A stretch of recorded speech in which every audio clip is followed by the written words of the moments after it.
hard, play hard, work hard, play hard, work hard, play hard, work hard, play hard. Work, work, work, work, work, work, work, work. Diamonds all on my ring, nigga. Gold watches, gold chain, nigga. 100,000 champagne, nigga. Yeah, my money insane, nigga. Yeah, I'm making it rain, nigga. But I was just on a plane, nigga. Buying gear, flying here. Fuck what you heard. Travailler seulement 4 jours, c'est l'initiative notamment de l'Espagne qui a ouvert la voie à la semaine de 4 jours sur 7.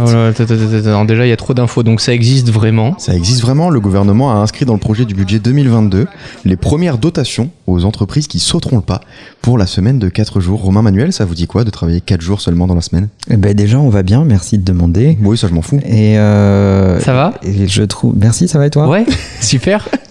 Et... Ça fait 4 heures qu'on est ensemble, mais si vous voulez on peut se demander si ça va. Et je trouve ça drôle. Mais c'est sorti, c'est pas sorti d'un chapeau, là on nous a posé la question, c'est ça ? Oui, on a reçu pas mal de questions sur que pensez-vous de la semaine de 4 jours. C'est pour ça qu'on va en parler aujourd'hui. Et effectivement, l'Espagne va expérimenter ce sujet. Je rappelle que la première source de revenus de l'Espagne, c'est le tourisme. Donc l'industrie de je ne travaille pas. Alors c'est pas un concept qui est nouveau, hein. Ça a été notamment théorisé par Pierre Larouturou. On peut s'arrêter 2 secondes sur ce nom, en 1993. Ah oui, ok. Ouais, il y voyait un moyen de partager le travail pour réduire 1993, les gars, c'est pas non plus il y a 2 siècles. Hein. Non, mais quand ça même. fait 20 ans. Sachant que pour Romain, ce concept vient d'apparaître. C'est vrai. 93, c'est loin. Romain, qu'est-ce que t'en penses, toi ? Mais la première chose, quand vous m'avez dit on peut parler de ce sujet-là dans le podcast de ce soir, je vous ai posé la question de donc ils travaillent 4 jours pour un premier travail, mais ensuite ils travaillent dans non mais en fait bon, les gens qui ont jamais suivi le take-out, ils ont du mal peut-être à concevoir que je ne sais pas vivre sans travailler, mais après c'est différent, hein, je respecte. Et il dit quoi l'orthophoniste ? Voilà.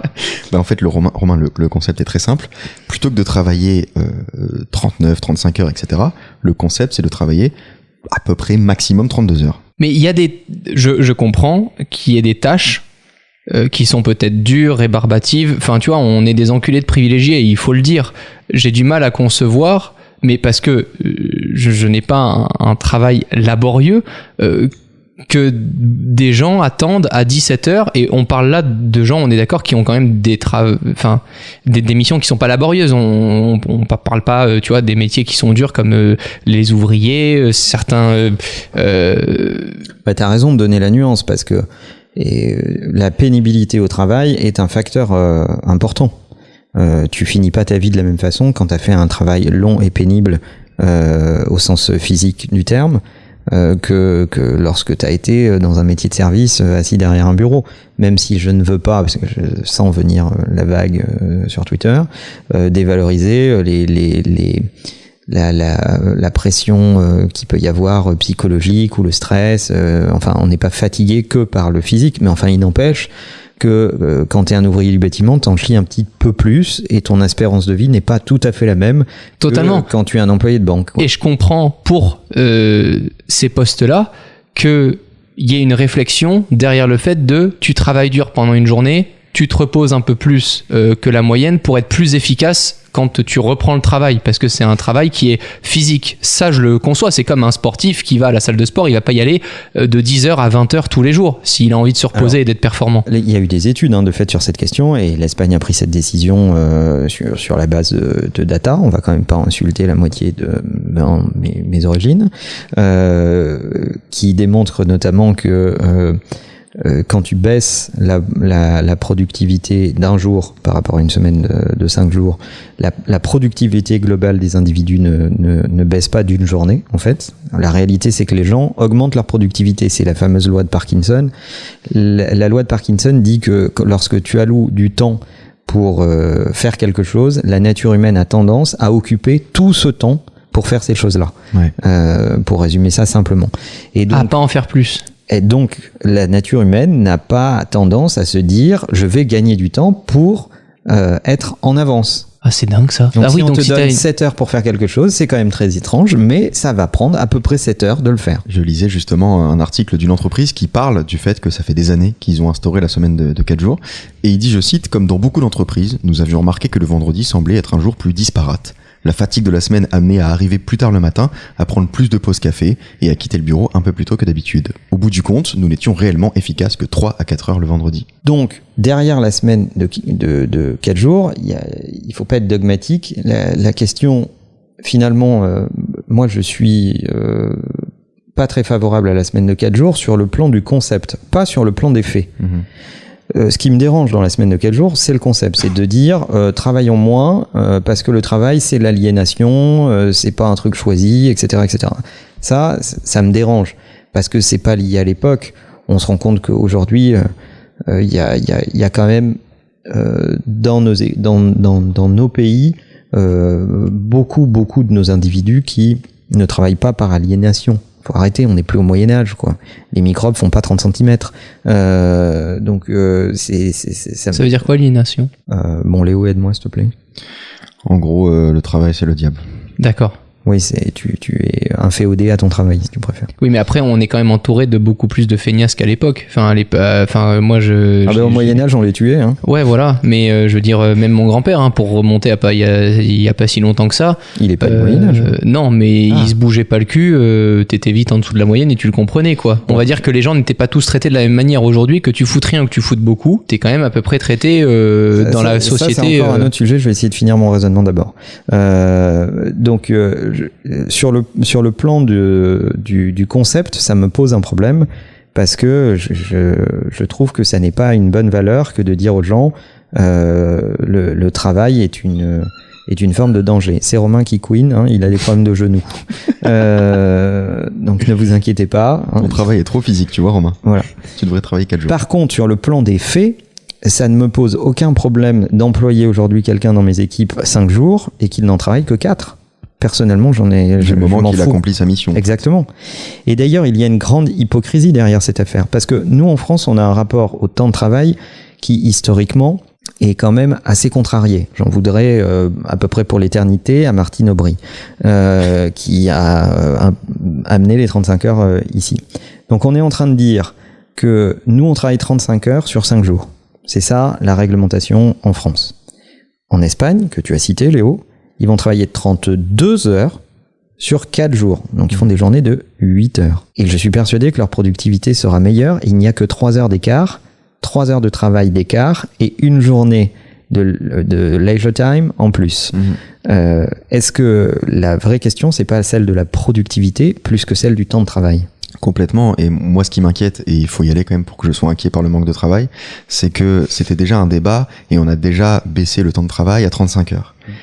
Si maintenant on veut le baisser, imaginons à 32, qu'on va passer à 4 jours, quand est-ce que ça va s'arrêter ?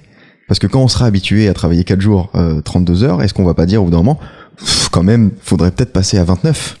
Excusez-moi les gars, mais 8 heures dans une journée, c'est-à-dire qu'ils travaillent de quelle heure à quelle heure les gens normaux ? Parce que j'essaie de calculer, ça veut dire 4 que moi heures le matin, 4 heures l'après-midi, quoi. 8h midi, 14h, 18h. Comme à l'école. Comme à l'école. C'est 2 heures de pause le midi ? Bah, pour faire un exemple, mais ah oui. ça dépend des boîtes. Et pour généraliser, et ayant vécu 3 ans à Barcelone, alors ça représente pas toute l'Espagne, mais c'est quand même une grande ville, je peux affirmer qu'ils sont pas forcément étouffés par le travail pour la plupart. Non, alors on se calme. Il y a une partie de moi qui... Oui, mais c'est pour ça que tu les défends. Évidemment, et la Catalogne en particulier, mais c'est un rapport au travail très particulier. Je me souviens très bien, je me souviens parfaitement de Romain qui vient à Barcelone un mardi. Il est 14h, nous on arrête de bosser une petite heure parce qu'on était en tournage, on se pose avec un café sur la plage et il voit des gens jouer au volley à 14h un mardi et il était extrêmement choqué. Pour moi c'est des touristes. Non. Pas nécessairement. Pourquoi ? Bah, et quand tu bosses, quand tu vis là, qu'est-ce qui t'empêche de... Il y a bien des meufs qui vont faire du shopping entre midi et 2 pendant leur pause déj au bon marché. Bah je sais pas, moi c'est ma conscience en fait. Il est encore choqué. Moi je peux pas, enfin je sais pas, je n'arrive pas à accepter que le monde... Aucun rapport. Bah Ça n'a aucun rapport. Moi, je connais des boîtes qui ont leur bureau, qui bossent dans le surf. Prenons Quicksilver, qui est à Biarritz. Leur bureau donne un accès direct à la plage. Et si t'es un employé de Quicksilver et que tu vas pas surfer entre midi et 2, t'es pas bien vu. Romain, est-ce que toi, tu conçois que en passant des salariés à 4 jours, ils puissent être plus productifs qu'en 5 jours? Plus productifs en travaillant 4 jours plutôt que 5, oui. Meilleur que la moyenne et s'élever dans ce monde, non. Ah mais ça c'est intéressant parce que ça pose la question de la compétition. Le problème du raisonnement sur la semaine de 4 jours, c'est que au final, c'est un propos complètement hors sol. Qui n'est pas du tout relié à l'économie, au fait qu'on est dans une économie globale, mondiale, avec des disparités et de la compétition entre les entreprises. Donc, sans vouloir tenir un propos politique, même si j'ai envie d'insulter Anne Hidalgo, qui s'est prononcée pour le doublement des salaires des enseignants et la semaine de 4 jours. Donc non seulement elle veut passer à la semaine de 4 jours, mais en plus elle veut doubler le salaire des enseignants.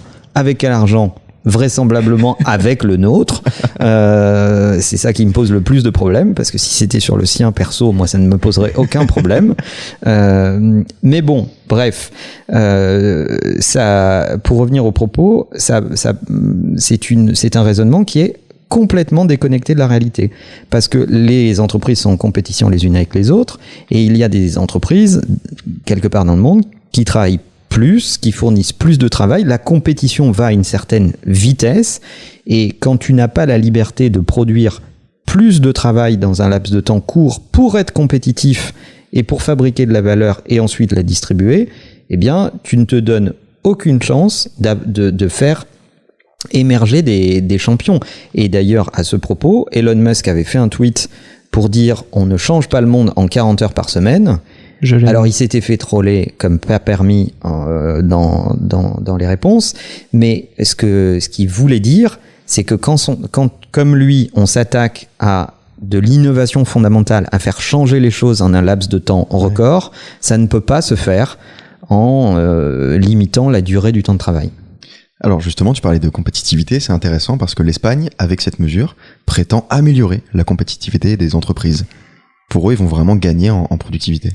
Alors en productivité certainement, en compétitivité je ne sais pas, parce que même quand ta première industrie nationale c'est le tourisme, tu restes en compétition avec d'autres industries touristiques, et il va falloir m'expliquer comment en pleine saison touristique tu vas renvoyer tes employés au bout de 32 heures pour dire on ferme le resto, on ferme le bar, machin, etc.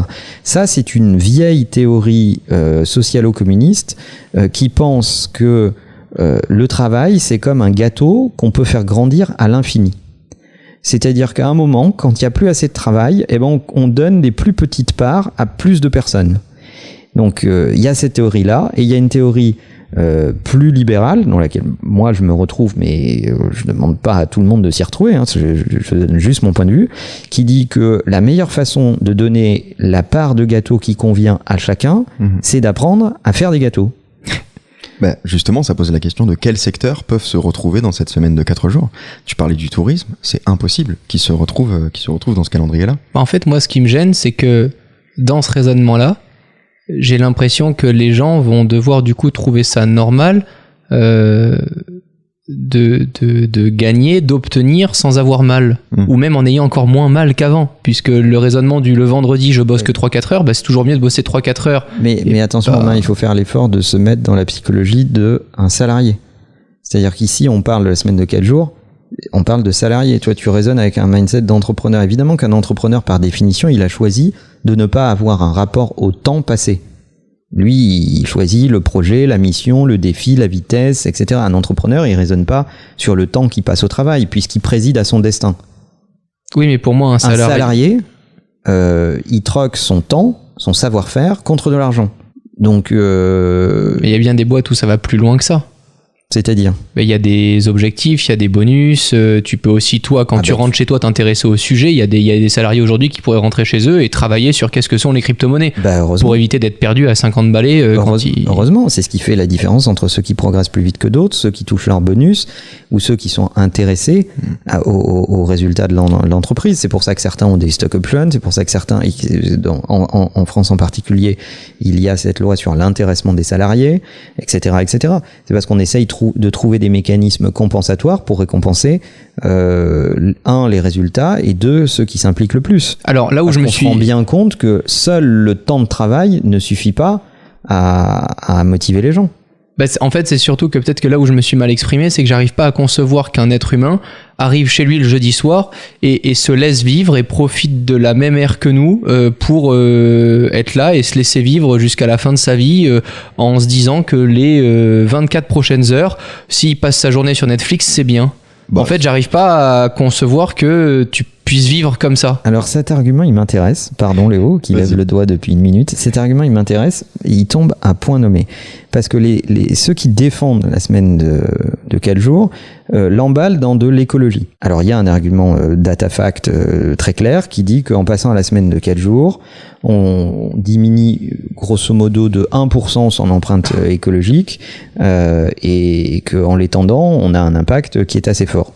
Ok, dont acte. De toute façon, aujourd'hui, quand tu veux faire passer une mesure, tu l'emballes dans un truc un peu écologique et ça passe. L'urgence est telle que effectivement on est tous à se dire si on peut avoir un impact positif sur l'écologie, très bien.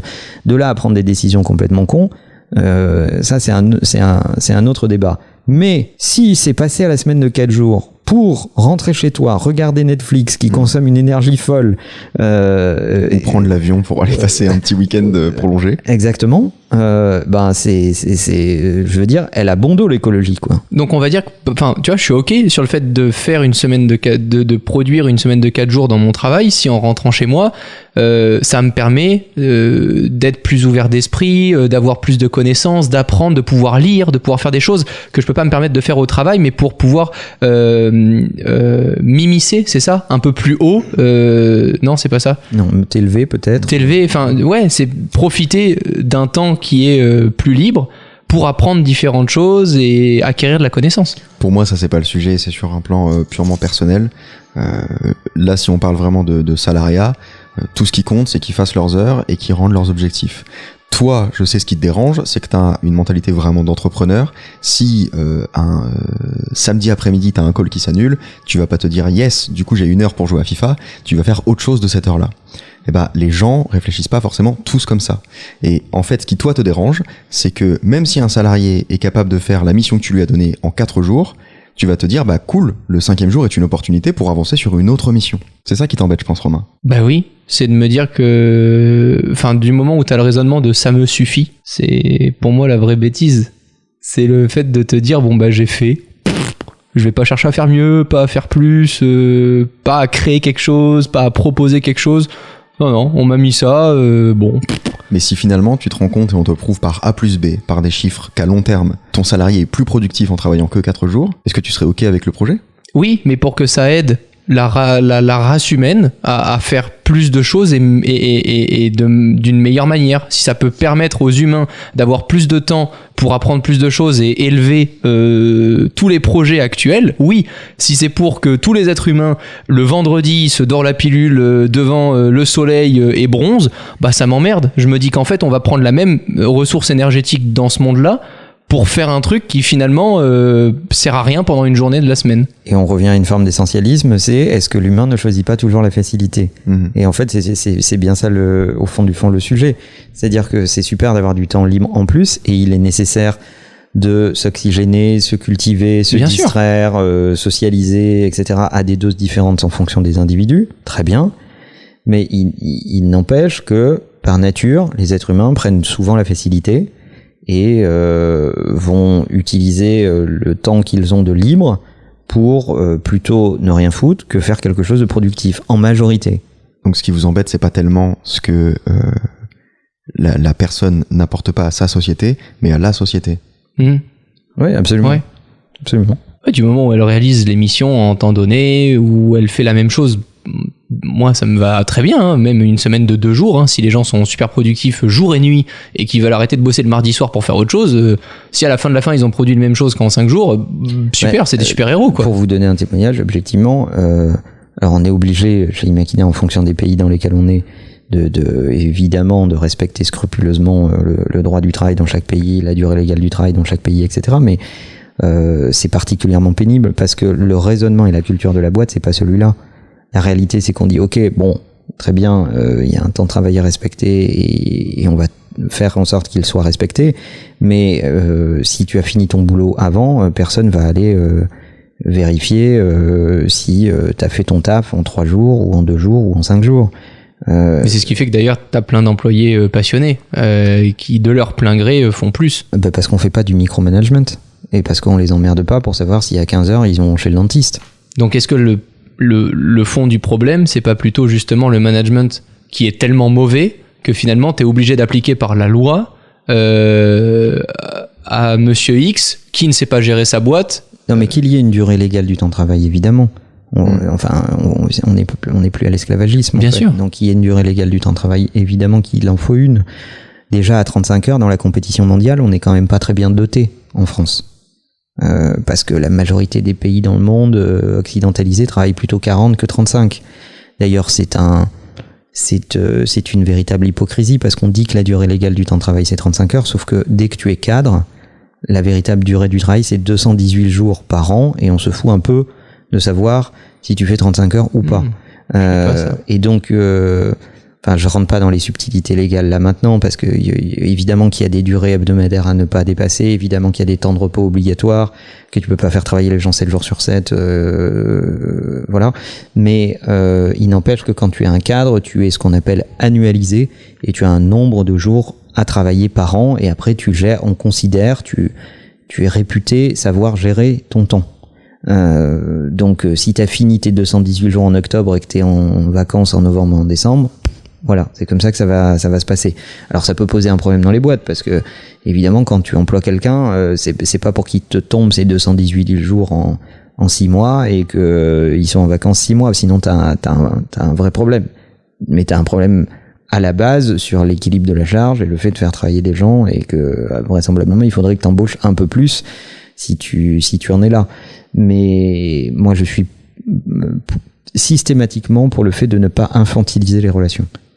Dans les entreprises, il faut quand même rappeler qu'on n'emploie que des adultes et que ces adultes sont capables de discuter, de négocier entre eux et je fais confiance moi au marché pour que quand quelqu'un n'est pas content de l'équation qu'il a dans son entreprise, eh bien il en change. Et au final, ça profite toujours aux salariés parce que si ton entreprise n'est pas compétitive dans la façon qu'elle a de gérer le travail, dans la dématérialisation du travail, dans le travail à distance, dans le management, dans la qualité de management et de rémunération des collaborateurs, eh bien à un moment tes collaborateurs ils vont se casser. Mais c'est pas à Martine Aubry de décider ça.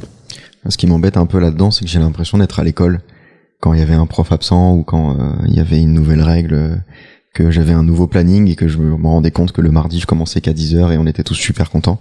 J'ai à chaque fois l'impression que c'est un peu ça quand on repose ce sujet sur la table de travailler que 4 jours au lieu de 5 tout en étant payé 5. Il y a un côté un peu on est toujours content de moins travailler mais on se pose jamais vraiment la question de l'efficacité et en fait c'est finalement un argument dont on se sert pour faire passer cette loi. Mais c'est ce que je disais tout à l'heure, j'ai l'impression que ce sera infini en fait. Quand on sera à 32 heures, on va passer au bout d'un moment à 29 parce qu'il va y avoir de nouvelles études qui vont dire que effectivement à 29 heures, enfin la loi du moins on travaille, plus on est efficace pendant ces heures de travail, elle a peut-être une limite en fait. Certainement. Ce qui est sûr, c'est que moins on travaille, moins on est fatigué. Hein. Donc oui, ça c'est sûr. Hein. Au bout d'un moment, si tu veux, ces études peuvent durer très très longtemps en fait. Donc à un moment, il faut aussi savoir ce qu'on veut.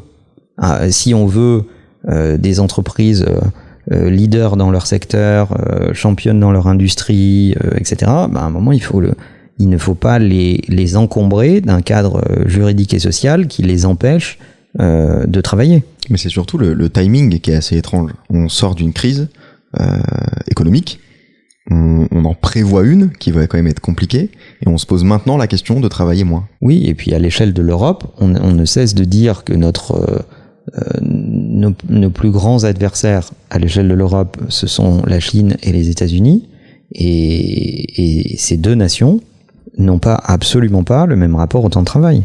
Bon, la Chine, j'en parle même pas. Je pense que le concept du temps de travail est un concept qui n'est pas juste entendable. Et les États-Unis, c'est à partir du moment où tout le monde est d'accord. En fait, tu définis un taux horaire et t'es quasiment payé à l'heure et tu reçois ta rémunération quasiment à la semaine ou à la quinzaine. Donc c'est la liquidité à l'extrême en fait. Il faut que le marché soit liquide, il faut qu'il y ait du mouvement. Il faut que les salariés puissent partir vite, intégrer d'autres boîtes rapidement et que on laisse le marché faire son boulot. Ce qui est plus difficile à entendre pour des Européens qui sont une nation avec un sens de ce qui moi m'emmerde profondément, le compromis, c'est-à-dire une espèce de cut entre le travail et la vie sociale, la vie perso. Mais moi, je n'attends pas de l'État qui décide à ma place sur où est-ce que je dois placer le cut. D'ailleurs, on se pose cette question et quand on vote potentiellement une loi, comme l'Espagne est en train de le faire, faut quand même rappeler que c'est expérimental. Hein. Ils ont voté cette loi pour 3 années et ils vont expérimenter. Ils ne s'interdisent pas d'ailleurs d'arrêter si ça marche pas ou je sais pas quoi. Donc, on l'applique à tout le monde. C'est ça le problème de passer par la loi. Or, quelqu'un qui a 25 ans n'a pas le même rapport au temps de travail que quelqu'un qui en a 55. Mmh. Et ce côté universel est assez dévastateur. C'est ça le problème de passer par la loi. C'est qu'elle n'a pas la finesse de mise en action qui mériterait d'être mobilisée. Et est-ce qu'il y aurait une autre façon que de payer les gens en fonction du nombre d'heures pour lesquelles ils travaillent? Moi, je pense que payer les gens pour le nombre d'heures qu'ils travaillent, c'est la base. C'est ce qui permet de dire bonjour, de s'entendre, de se respecter, etc., etc. Mais la véritable rémunération dont on devrait parler, c'est celle de la survaleur que tu crées. Évidemment qu'il faut que tu sois payé pour le temps que tu passes. Mais la réalité, c'est qu'on devrait passer beaucoup plus de temps à dire de combien vont être tes bonus si tu crées cette survaleur. Mais c'est juste parce que c'est ça qui va motiver les gens. C'est ça qui va faire en sorte que les mecs se disent ah mais attends, là si je me bouge, je fais avancer mes économies beaucoup plus vite qu'en travaillant 3 heures de plus par semaine. Sinon on est dans un modèle très linéaire de progression et pas du tout exponentiel. Donc on ne rétribue pas l'effort.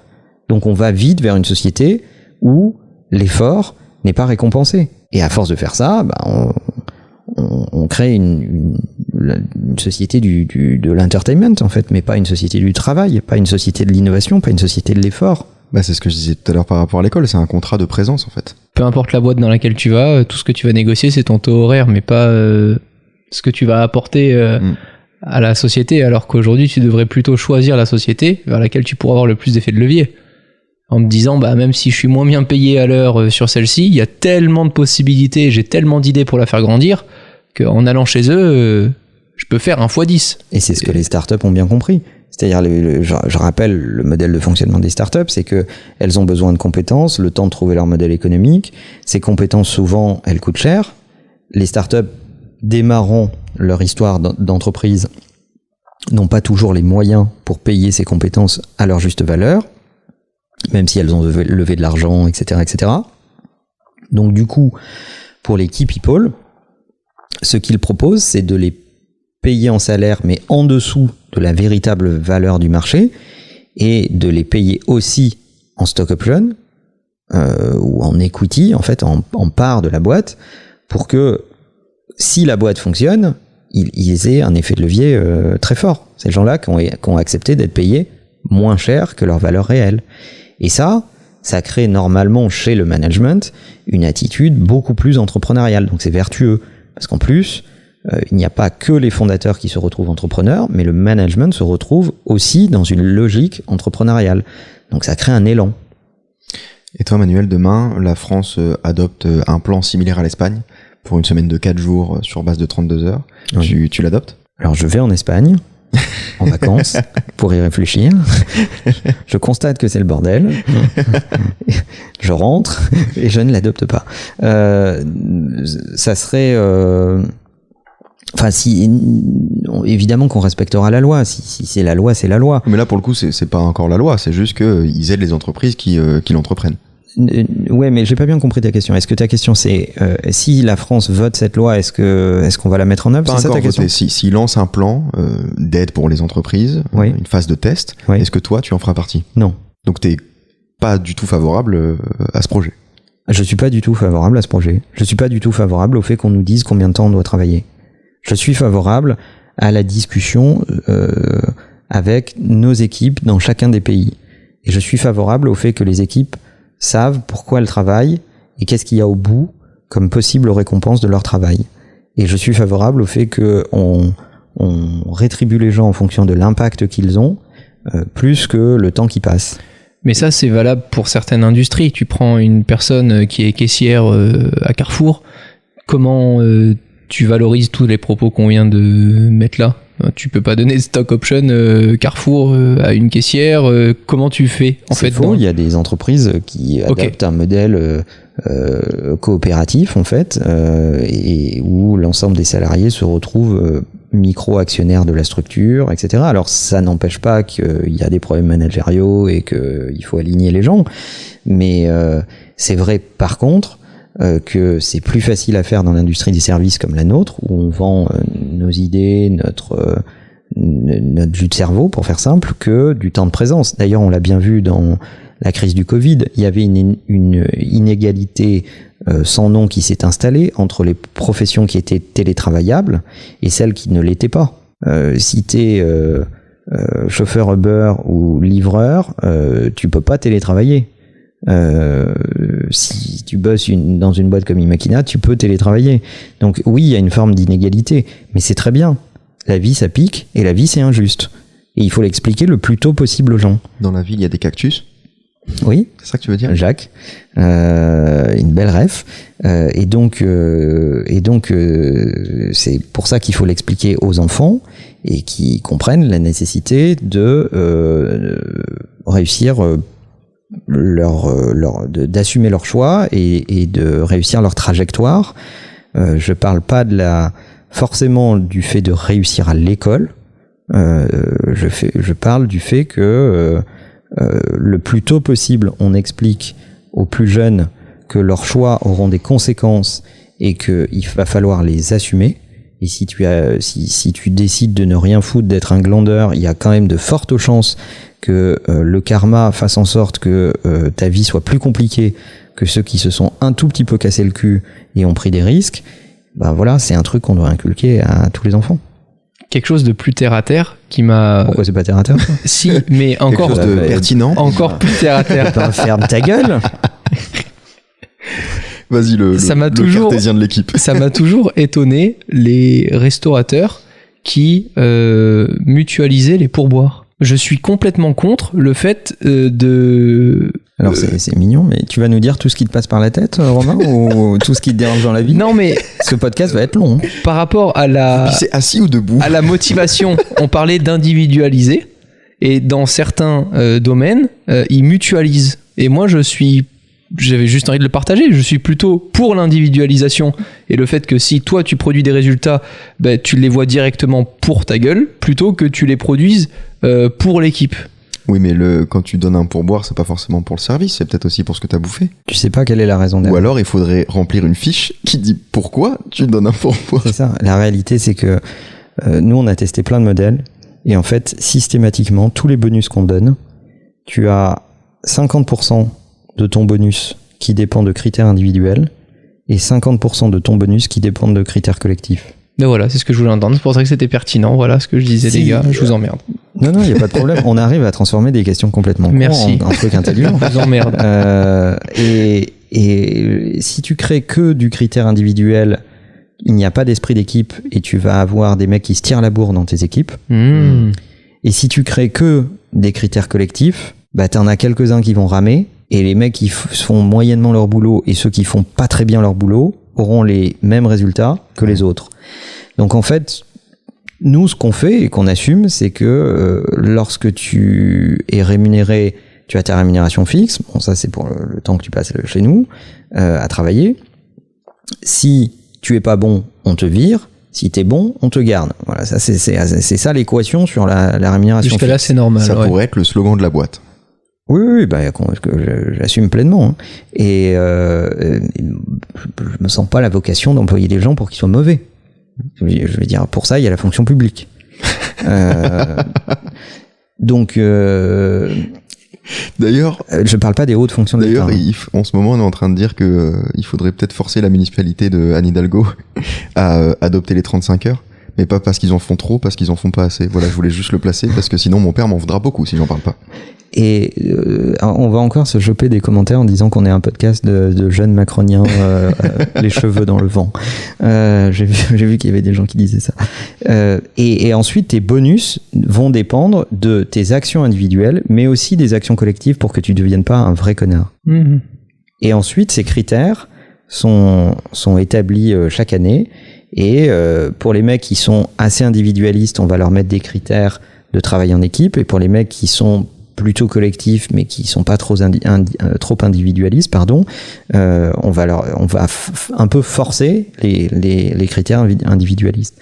Mais au moins, ils savent que s'ils ne jouent pas dans les deux catégories, ils ne toucheront que la moitié de leur bonus. J'aimerais, pour les gens qui nous écoutent, et parce que ça me fait un peu marrer, et je vous invite à ne pas me retourner la question, à combien d'heures par semaine vous estimez votre temps de travail, Manuel? Sérieux?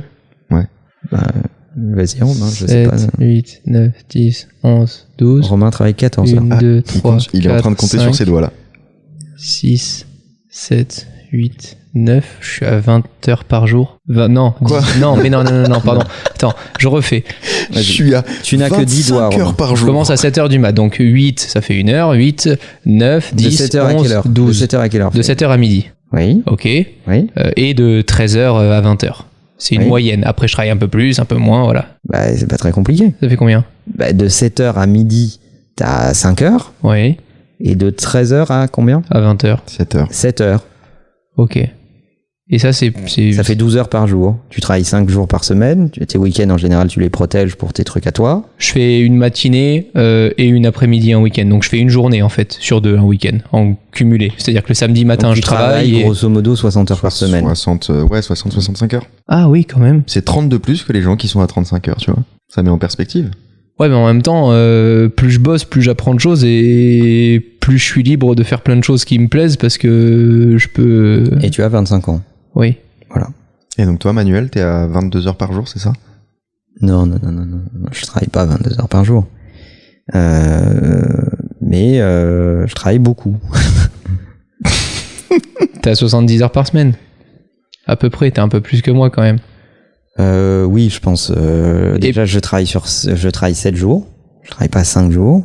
Moi, je considère pas qu'il y a des jours où... Enfin, je considère pas qu'il y ait des gens qui doivent décider quand est-ce que je travaille ou pas. Et puis il y a des choses, non, mais les gens réalisent pas que Manuel pourrait se poser un samedi après-midi et lire pendant 3 heures, mais c'est un livre qui indirectement va t'aider peut-être à penser un truc différemment dans le travail ou à te permettre d'évoluer. Donc en fait, les gens pourraient se dire, bah c'est pas du travail de lire, mais tu lis pas la BD de Tintin, quoi. Tu vois, c'est aussi des trucs où on essaie de raccorder nos plaisirs perso pour qu'ils nous fassent évoluer aussi à travers notre travail. Et on se camoufle souvent derrière le fait de se dire, oh, c'est pas du travail. Ah ouais, mais t'es pas en train de jouer aux billes, quoi. Tu joues au billes, Manuel? Je joue pas aux billes récemment. J'y ai joué quand j'étais petit, certainement. Mais voilà. Mais bon. Léo, t'es le meilleur exemple je dois là-dessus. Parce que... Pour répondre concrètement à la question, je dois travailler une centaine d'heures par semaine à peu près. Et Léo se camoufle vachement derrière le je travaille pas, je glande et autres. Mais Léo, t'es le meilleur exemple. C'est faux. Ça t'arrive de lire un livre et de lire peut-être des heures et des heures pendant des semaines et tu vas pas considérer ça forcément comme ton travail. Non, moi c'est pas que je travaille pas, c'est que je suis pas régulier. J'ai jamais réussi à me mettre un plan, un calendrier et à m'y tenir. Donc effectivement, je peux travailler un mois tout le temps sur un sujet et me buter à ça.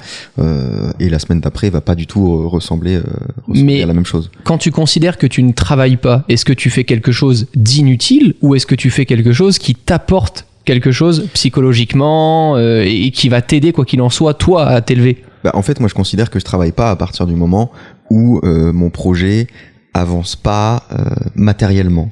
C'est-à-dire que quand je lis un livre pour un projet, je considère que c'est pas tout à fait du travail. Je me prépare à travailler, je suis dans la préparation, mais c'est pas tout à fait du travail. Il est là le mensonge. C'est que C'est pas un mensonge, c'est assez vrai. C'est-à-dire que C'est pas effectif. tu te nourris, c'est un travail préparatoire. Alors ça fait partie du travail si tu veux faire un travail de bonne qualité, il faut qu'il y ait un travail préparatoire où tu rentres dans le sujet, tu le comprends, etc. Et après, tu vas pouvoir travailler efficacement. Donc oui, on ne peut pas ignorer complètement ce temps et considérer qu'il ne fait pas partie de l'écosystème de travail. Ça fait partie d'un temps utile travailler. T'es pas juste en train de prendre un bain, mais parce de faire autre chose, enfin un truc qui n'a aucun rapport. Mais en même temps, si je passe un mois à préparer, et c'est souvent mon problème, il y a aucun projet qui sort, tu vois. Ça peut-être, mais t'as accumulé beaucoup de connaissances, beaucoup de choses qui vont te permettre peut-être demain de ne pas avoir à préparer un sujet ou un projet en autant de temps que celui qui ne se serait pas autant nourri. C'est exactement comme l'histoire du tableau avec la poule, Manuel. C'est voilà, si toi t'as lu pendant des semaines, des mois et des années, bah le jour où t'arrives en live Twitch et que t'avais rien préparé du tout, t'auras plein de choses superbes à raconter et à ce moment-là, ton travail sera beaucoup plus qualitatif que si t'avais été à la plage pendant 10 ans au lieu de lire, au lieu de t'instruire, au lieu de faire toutes ces choses-là. C'est d'ailleurs souvent ce qui qualifie mon travail. Il y en a beaucoup plus sur le fond que sur la forme. Parce que le fond, c'est ce que j'ai le plus travaillé dans la préparation. Je me suis énormément documenté, j'ai énormément réfléchi aux petites phrases qui vont faire la différence, etc. Ce qui fait qu'au bout d'un moment, effectivement, quand j'arrive au moment de tourner, au moment du montage, j'ai pas le temps que j'espérerais avoir. Mais parce que je sais que moi, ce qui m'intéresse le plus, là où je trouve la pertinence de mon travail, c'est dans le fond, donc dans la préparation. Pour le grand public, la définition du travail n'est pas du tout la même. Quand tu ne travailles pas... La question qu'on devrait poser, c'est est-ce qu'on doit passer le temps qui est passé à travailler ou est-ce qu'on doit passer l'impact qu'on a sur les choses ? Mais comment on mesure l'impact ? C'est subjectif. Mais c'est pour ça qu'on ne rémunère pas les artistes autant qu'ils ont passé à faire une œuvre. Ouais. On rémunère les artistes à la valeur qu'on leur reconnaît. Mais c'est un sujet beaucoup plus compliqué qu'on peut l'imaginer. Là, tout le cheminement de pensée qu'on a fait, moi, il m'a un peu troublé sur cette semaine de 4 jours. Je sais plus quoi en penser, en fait. Parce que la définition du mot travail, déjà, n'est pas la même pour tout le monde. Donc, à partir de là, comment définir que quelqu'un travaille ou pas ? Ça dépend de son domaine, ça dépend de ce qui l'intéresse. Il y a des choses qu'on va faire indirectement en rentrant chez nous, en lisant un article, ça aura un rapport avec notre travail, mais on sera tellement passionné, on aura tellement envie de bien faire, qu'on se dira que c'est un moment de plaisir. Et en même temps, on ne peut pas payer les gens que par l'impact qu'ils ont. Si on payait les chercheurs en fonction de leur impact, ils finiraient par trouver. Ouais. Alors, il y a quand même des gens qui passent leur carrière à chercher et qui trouvent jamais. Il faudrait voir ce qu'ils trouvent. Parce que des chercheurs qui cherchent, on en trouve, mais des chercheurs qui trouvent, on en cherche. Exactement. Merci les gars. C'était trop cool. De ouf. Je sais plus quoi penser, mais j'ai surtout hâte en fait d'avoir une conversation ou au moins de lire ce que les gens nous ont dit sur le hashtag. Take out. Ciao tout le monde. La bise. Bye bye.